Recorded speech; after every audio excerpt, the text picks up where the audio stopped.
Everyone's talking about Rangers.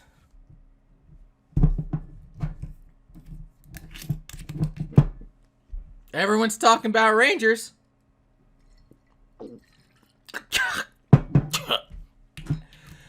But it's all Lexi. Lexi. Not my girl. I've been doing Rangers before they were cool, man. What the shit? Not cool, guys. What's up, guys? Just kidding. I really don't do a lot of whiskey, so I didn't actually drink that. Joey Dexton Drafts. It's been a while. It's been a long fucking time, and I am so sorry for that. It's been really busy. Work has gotten really busy. Life's gotten really busy. Around today, I've had 9 Learn to Play events at different stores, and they're starting to come to me in Colorado, which is really fucking cool. But I also have my Left Hand Brewery takeover that I've been working on. That's November 13th. I'm so excited to make highlights for it. But I wanted to spend some time talking about Flesh and Blood. It's been a long time also since I've talked about Flesh and Blood. I went through my videos and I was like, I did like the MetaZoo thing, and I did Genesis, and I did the last thing I did was the criticism, the critiques for Flesh and Blood for LSS, but I haven't actually talked about the fucking game in months. So let's solve that problem today. Yes, I know everyone is talking about Lexi, and I'm really excited to build Lexi. And it's going to happen someday, but that's not what I want to do today. That's not what I want to talk about. Today, I want to go back to the roots, go back to basics, go back to the OG. I wanted to chat about Azalea and take a look at her, because I think she got some really cool toys, and I think she can be even more of a powerhouse. I know everyone's looking at Lexi, because nobody understood Azalea. So yeah, today, my top 5 changes to Azalea, courtesy of Tales of Aria. I'm really excited about this. Beer for the day, glass for the day, beer for the day. It's October 28th, so we're basically at Halloween. So I'm going to get one more in before the wife drinks the rest of them. Today, Great Divide Pumpkin Ale. I love look at this Sleepy Hollow thing going on. It's such a cool graphic. I'm such a fan of it. Glass. Colorado has a beer day, a craft beer day every year, and they make these really cool glasses that are a part of it. So that's what we're doing today. This one has a fish. I don't know why it has a fish. So yeah, that's how it's going. But no, I haven't actually had any time to rock out Azalea. I'm going to talk CC for this one. Classic Constructed. I know we're about to hit Blitz season, but she's really who I really want to try to master. So I haven't had a chance to really try it and play it out, but I have had a lot of time just thinking about what I want to do with it. And man, I'm gonna say I'll spoil some of it. Bolton Shot just fixes her. Bolton Shot just fixes Azalea and Ranger so fucking hard. It fixes Azalea, I think, a lot more than I think Lexi is fine without it. But it's different kinds of things. Lexi can be a lot of aggro, and she has kind of the like kind of mini control. I think the ice stuff is like. It's definitely control-y, but it's nowhere near the level that Azalea can get between things like Remorseless and the fuck your defense actions, which Lexi sort of has. Well, I mean, Lexi has the same access, but she kind of doesn't want it. I don't think. But like Remorseless, and then being able to stack with Knock and Red in the Ledger and all that stuff. Oh man, and then just it's gonna be really good. It's gonna be really good. Speaking of really good, I don't expect this to be because I'm not a fan of pumpkin ales. Oh, fuck me. Right. So I'm going to shut up. That's really good. Wow, that's really good. It's not as pumpkin-y. I'm not a pumpkin person. It's not that pumpkin-y. Wow. Okay. All right. Awesome. Anyway, let's get started. Top 5 Azalea changes. And I don't want to be a jerk here. I'm not going to say 3 of them or 4 of them are Tales of Aria cards. No, I'm going to lump all of those into one. I don't want to do that because I think that there are other things from other sets that now come into play a little bit. And I got a fun one. I got a spicy one for number 1. So, yeah, I'm going to take another sip and we're going to get this going. Quickly, before that, because I don't actually drink this, my patrons, thank you guys so much for being Patreon members. I'm so thankful for it. I just ordered my pint glasses. So for those of you who have been really supporting the daylights out of me, I've got pint glasses coming. I also updated my logo. The original one just kind of took a graphic a little bit, and I kind of worked around it. So I had somebody courtesy of Lucas. Thank you so much, Lucas C, for putting me in touch with a graphic designer who made a couple of tweaks and updates. So now I have something that is actually mine. and is pretty slick. I'm a fan of it. Anyway, all right, that's that. Number 5. The Aria cards. I'm just putting them all, like I said, I'm going to lump them all together. I'm really excited for the Aria cards. And I'm not doing all of them. Some of them don't exactly work. Like New Horizon, worthless. Completely worthless in Azalea because there's nothing. Reload doesn't work. Death Dealer doesn't work. I don't even think Redliner works. Nothing works with New Horizon, which makes me really sad. But I remember I saw some video where somebody talked about why a second Arsenal slot didn't mean much. And they were pretty spot on, which is because most of the time the requirement is if you have nothing in your arsenal. Reload does that, Death Dealer does that. So New Horizon sort of blows. I'm really excited for the supplemental set to see if there's any way that we can really use that Ranger headpiece just the way that it needs to be. We need like a different bow, or we need, I don't know what the fuck we need. But New Horizon doesn't really help Rangers as much as it helps somebody who can use Voltaire Strike twice. Neat. So we're going to throw that one out the window and not care so much about it. The ones that I am going to care about are Seek and Destroy because of fucking course Seek and Destroy. That card is nuts. And especially in Azalea Control, where I can shut down your turn with Red in the Ledger, being able to have Seek and Destroy say, all right, what do you want to block with? And they'll be like, oh, I can set up next turn. I'll block with this one. Yeah, Red in the Ledger's going to suck, but at least the next turn's going to be a powerhouse. Not anymore. Seek and Destroy really does damage. It has Azalea in the art. Of fucking course it's built for that kind of nonsense. I love it. I'm excited. Second one, and this one's going to be a little bit of a surprise in the Aria cards list, is Overflex. And I know Overflex is kind of a weird one because when you look at that versus like Take Aim, it's an entire resource to get +1. That's all that it is. Take Aim red is 0 for +3 and you get to reload. Overflex is pay 1, you get +4 and you get to reload. What's the big fucking value there? Is it really worth a resource, a precious, precious resource? And I'm going to say kind of yes, specifically because having stuff like Bolt and Shot and, you know, some of the other arrows, and we'll talk more about them, lends itself better to some zero-cost arrows coming into the mix now, and I'm really excited about that. Zero-cost arrows are a bit more. So with that extra resource, I kind of like the idea of having more opportunities to reload, as well as that +3, +4, that thing that can kind of get it over the hump. I think that I originally didn't have it in my list, and I've changed my mind a bit. Number 3, Bolt and Shot. Again, oh fucking hell, Bolt and Shot just fucking fixes Azalea. Having something that acts like Bolton. That's why it's called Bolt and Shot, because it acts exactly like Bolton is. If the attack is greater than its base, you can give it go. It gets go again. You can do more shit with it. I thought that was cute. I thought that was a neat little Easter egg. So Bolt and Shot, 0 to play for starter, 0 for 4, 3, or 2 is pretty stellar. But if it's greater than its base, it gets go again.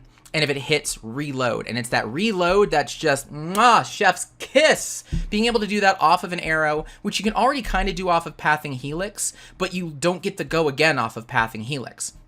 So, Bolt and Shot, man, it allows for Lexi to go wide, and I love it. I love it, I love it, I love it, I love it so damn much. Those 3 I'm really excited to bring into Azalea. Overflex, Seek and Destroy, Bolt and Shot. And it's going to let Lexi go wide. I get to kind of pull away from my Legolas build. The original plan with the Legolas build was that I get to go wide with the with the generics. And then I get to follow up with an arrow at the end. But with Bolt and Shot, I kind of get to do that anyway. So I can't bitch. The only challenge is making sure that it can get plus, something higher than the base, but that's not terribly difficult to do.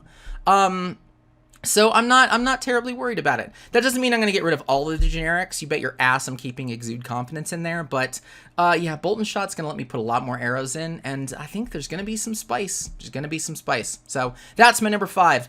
All of the Aria cards lumped together. Well, some of the Aria cards lumped together. Still really good. Number 4. Poison the Tips. Fucking finally. Now, I've had Poison the Tips in decks before, and the problem that I've always had is that with Azalea, I can really only get 1 arrow off. And if I do that, that just encourages them to overblock. And if I do the Dominate thing, that's cute, but it's so circumstantial that I can pull that off. It's either the whole turn sucks, or I need to burn my turn going wide and hitting with an arrow just to get the stupid thing in. I didn't really like Poison the Tips originally. It never really seemed that good. Now we have bolt and shot. So much of this goes around fucking bolt and shot, I swear to God. Now we have more ways to give things go again. Now arrows are a true, proper, holy shit problem, and I can get a lot of them off. I like the idea of poison the tips, because if I'm not going to control you with a dominated, like, red in the ledger or some shit, I'm going to make you absolutely need to block. Or else you're going to start losing stuff. And honestly, I'm fine with that. Azalea is not as much about getting damage in as it is about controlling tempo constantly. And then getting damage in for good fucking measure using the dominate. That's how I've found her to work, and I think she's fucking fantastic. So, poison the tips, dropping in, and it doesn't hurt that it also has reload. Can't bitch about that. You're going to notice a bit of a theme in that there's a lot of focus around reload. The only arrow that has ever been able to possibly offer reload has been bolt and shot, and like I said, Pathing Helix sort of did it, but without the go again, it was just kind of like, that's cute.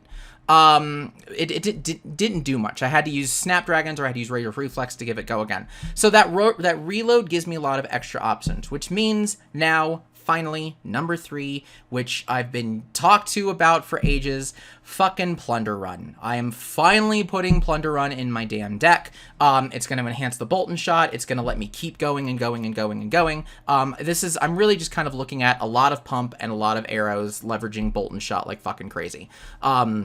That's kind of how this is going to go. So yeah, Plunder Run is finally going to come in. So if something does hit, especially if it's a bolt and shot and I'm going wide, I get to draw a card, I get to do things. I'm still leveraging my Razor Reflexes in case I don't have like a bolt and shot or a Sick'em shot that I can go again with. Being able to have go again with those are going to be great. Being able to draw a card is going to be great. Fine. Plunder Run, finally, because I can reload it into the arsenal. I can do that kind of shit, and I have a lot more reload in the deck. Fine, finally, Plunder Run. I will accept this. If anybody knows me, has played games with me, they know that I usually try something stupid to see if I can make it work. And my number 2 is trying something stupid to see if I can make it work. I'm going to take a drink before this. Number 2, Promise of Plenty. I love Promise of Plenty. I love it so much. So, Promise of Plenty, if it hits, both players get to put a card in their arsenal. I don't really care so much about your arsenal, even though, yeah, alright, I'm giving you an extra card. I care more about mine and being able to do extra stupid things with it. I'm figuring I'm going to try to give myself a heck of a lot of go again, being able to stack Promise of Plenties. I do leverage the Memorial Ground, so if I know that Promise of Plenty is going to hit, I can stack like a Red in the Ledger, or I can stack another Promise of Plenty onto the top of the deck. And just kind of go in a cycle and over and over and over. My number 1 is going to make this a little extra fun. And again, I think Promise of Plenty has a bit more value because of the amount of reload that I get to throw in the deck all of a sudden. Or at least it makes sense to throw in the deck. So I think it's kind of a fun, silly, stupid thing that swings for 3, 2, 1, kind of depends on what I want to do with it. Gets a little bit of chip shot damage that kind of gives me a free draw / reload. Which in Azalea can be a pretty devastating fucking thing. And I'm also considering putting fucking Skullbone finally back in the deck. I got so much crap for not using Skullbone Cross Wrap, because I could stack the deck however the hell I want. But now being able to kind of see the top and really plan the Promise of Plenties, I think there could be something fun there. So that's going to be my silly, I'm just going to try it.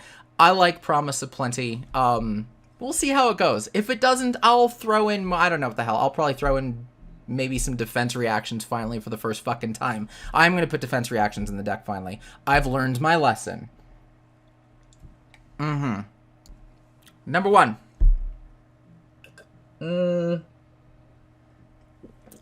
I'll gulp that before we're done. Number 1. My spicy one. This one's pretty spicy. I like this. But with things like Bolt and Shot, things like Promise of Plenty, things like, I have a lot more options with Azalea to get things into the arsenal now. And let's face it, let's real talk, everybody. You did not give 2 shits about Bullseye Bracers for the +1. No fucking way. You did it because you already fired something, you had go again, but you already used your damn bow, and you needed to get your Endless Arrow or something back into the damn arsenal. So you used the Bullseye Bracers to get into the arsenal so you can swing again. That's what you use bullseyes for. And now I've got a lot of ways to get things into the arsenal, and I'm feeling pretty good about that. So fuck you, Bullseye Bracers. I'm sending you by the wayside. I might bring them back if I really need the arcane barrier, but in the meantime, I'm switching over to the stubbies, the stubby hammerers. Being able to bring in blue and red, or not red, sorry, blue and yellow Bolton shots, as well as the Promise of Plenties that start at 3 with red, and being able to give them all +1, that's a pretty good way to go. On top of the stubbies, give every Bolton shot I'm able to chain together +1. That's pretty killer. I'm a big fan of that. So I'm going to swap out for the stubbies on this one and see how that goes. And see, yes, I'm not going to get them with the dominated arrows. Again, we never gave a shit about the +1. And I've got so much pump between the overflexes, maybe take aim, the razors that are going to surprise themselves in. I'm covered when it comes to being able to make an arrow do a lot of damage. Now I'm going to use this just for versatility and kind of just getting right over that break points, but with a lot of different cards at once. So again, so this has really changed from kind of a tall, a wide with one tall Azalea to kind of a constant wide Azalea. We're going to see how it goes. But I like stubbies here. It also gives me more access to some of the other zero-cost arrows. The Searing Shot suddenly becomes a 4 attack that does an extra damage, and I don't have to pay anything for it. I'm half tempted to bring in Headshot, honestly. The yellow version that comes in at 4, but 6 if I put it in face up for 1. That's pretty nutty. That's pretty stellar. So, I don't know. I'm thinking about it. But anyway, that's my list.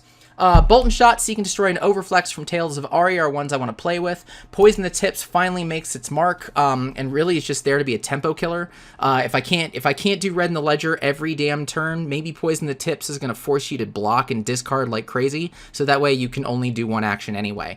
Plunder Run, finally, so I can continue to go wide, since going wide is a thing courtesy of Bolton Shot. Promise of Plenty, because I have to throw some monkey wrench into all of this insanity if I start making sense. Thankfully, I've stopped making sense by this point. And then number 1, bye-bye Bullseye Bracers, hello Stubby Hammerers. Let's see if we can go really wide and be extra annoying. So that's what I have for you. Like I said, I was going to finish this. Boom. Boom. Let me know how you guys are rocking Azalea. What did you guys bring in? How's it going? How you feeling about her? I know everyone's going to Lexi. I know I'm going to do a Lexi build at some point, but today is not that day. Next month is also probably not that month. I'm really busy, but I'm excited to show you so many more things, so many cool things that are going on over here. And yeah, let's chat in the comments. Missed you guys. This was fun to do. So cheers, mates.